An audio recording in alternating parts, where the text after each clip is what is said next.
The king declared, Amaka will be buried alive.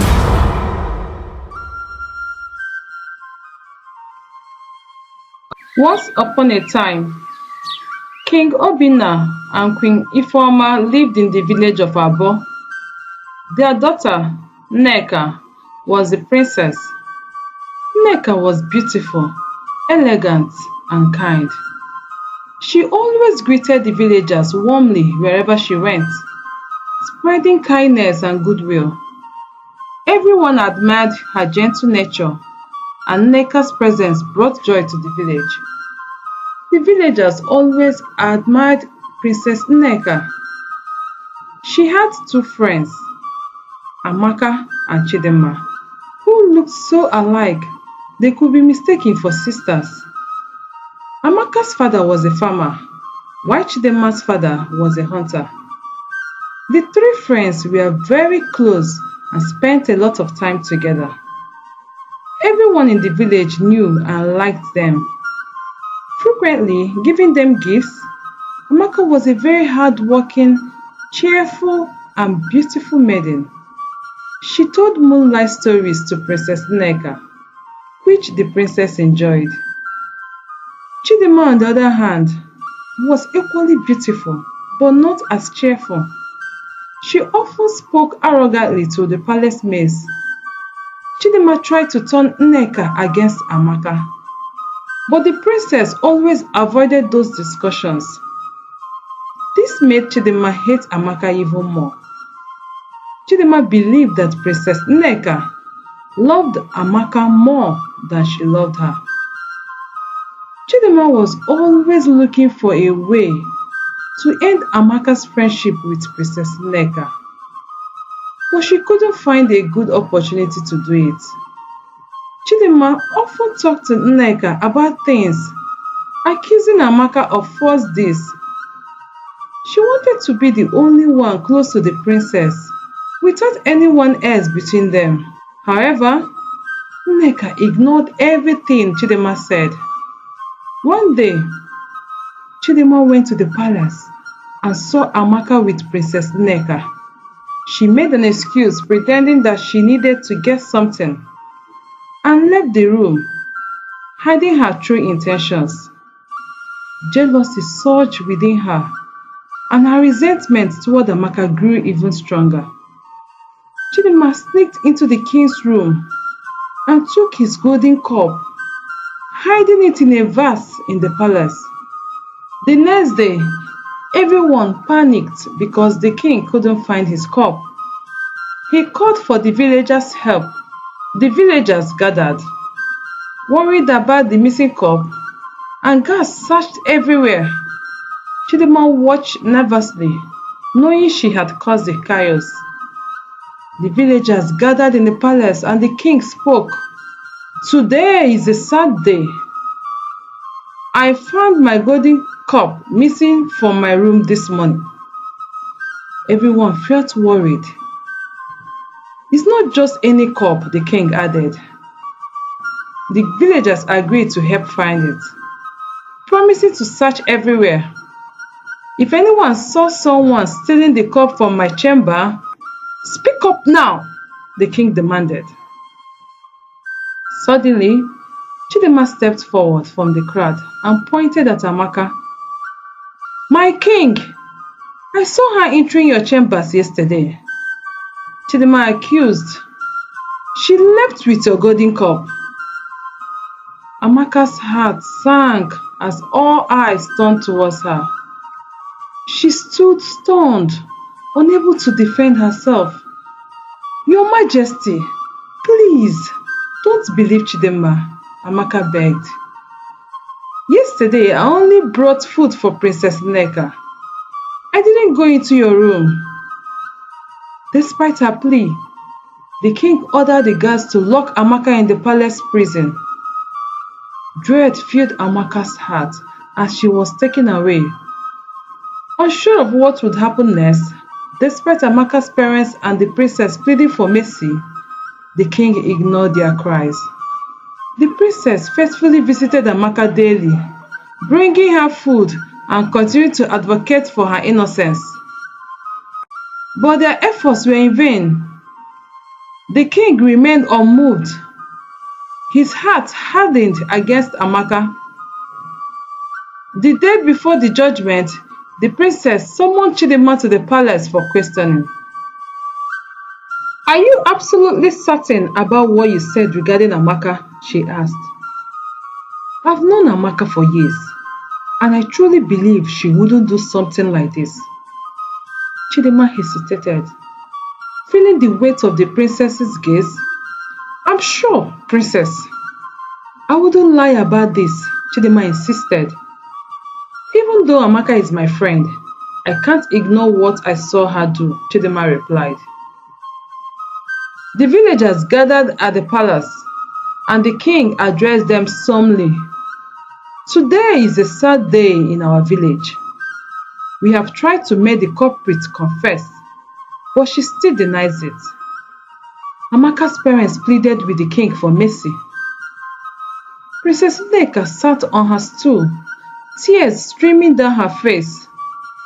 Everyone felt nervous as they waited to see what would happen next. The king declared, "Amaka will be buried alive," sending shock through the crowd. The villagers cried out in disbelief, some covering their mouths in horror, unable to comprehend the severity of the punishment. Princess Nneka knelt beside Amaka's parents, pleading with the king for mercy. "Your Majesty, Amaka is my childhood friend. She could never do such a thing," Nneka begged. "Nneka, my daughter, there is a witness against her. Now it is a matter of the palace honor," the king answered. As the palace guards carried Amaka away to be buried, the villagers followed, their cries echoing through the air. Among them, some shouted for justice, while others hoped against hope for a different outcome. But the king was determined to punish her. "Take her away and bury her," the king ordered. When they reached the bushes, the palace guards dug a grave and forced Amaka inside. She continued to plead as her parents arrived. Seeing their daughter in distress, Amaka's parents cried out in anguish. Despite their protest, the guards covered the grave, leaving Amaka trapped inside. It was a very sad moment as Amaka's parents watched her being buried alive. Amaka's parents said their farewells and Amaka was buried alive.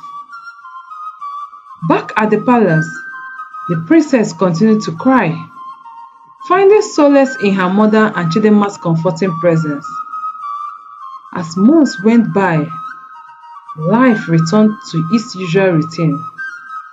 But Amaka's parents remained in mourning for their lost daughter. Each day, they carried the weight of their sorrow, unable to find peace. The memory of Amaka lingered, a painful reminder of their loss. Chidinma grew close to the princess, receiving gifts, love, and attention. Eventually, she became the princess's right-hand maiden, with access to everything in the palace. With her newfound position, Chidinma felt a sense of importance and belonging she had never known before. Chidinma felt honored and grateful to be trusted by the princess. Using her position as a privilege, Chidinma became even more cruel to the villagers. She mocked the maids and insulted the palace guards whenever she pleased. In fact, she acted like she was the princess herself, enjoying special treatment. With each abuse of power, Chidinma's true nature became more evident to those around her. The king arranged for Chidinma to marry the prince, Princess Nneka's older brother. Their wedding was planned to take place in a few weeks' time. Chidinma began having disturbing dreams where her friend Amaka chased her with a cutlass. These nightmares continued for weeks. affecting her mental well-being. Despite the recurring dreams, Chidinma hesitated to confess her inner turmoil to anyone. The torment of her nightly visions weighed heavily on her conscience, yet she remained silent, unable to confront the source of her fear. One day, the prince sent a message to the king saying he was coming back. The king, thrilled, told his servants to clean the palace thoroughly. While a maid was sweeping, she accidentally tripped on a flower vase, causing it to fall and break. The sound echoed through the palace, startling everyone.